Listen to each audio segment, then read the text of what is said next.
প্রবলেমটি কি বলছে, A:B তোমাকে 2:3 বলেছে, B:C 4:5 বলে দিয়েছে, A:B:C কত আমরা ক্যালকুলেশন করব। তাহলে কি বার করতে দিয়েছে আমাকে, A:B:C।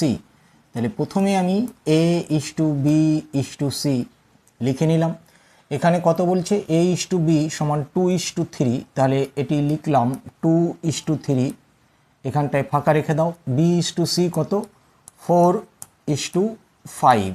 ওকে, তাহলে এই দুটো জায়গায় ফাঁকা আছে, তাহলে এই যেখানে ফাঁকা আছে ঠিক আগেরটি কপি করে দেবে। এখানে এদিকটা ফাঁকা, এর আগে 4 আছে, 4কে এখানে কপি করে দিলাম, দিয়ে গোটা ঘটনাকে গুণ করে দেবে। তাহলে 4 দুগুণে কত হয়, 8, এটি 3 4-এ কত, 12, আর এটি 3 5-এ 15।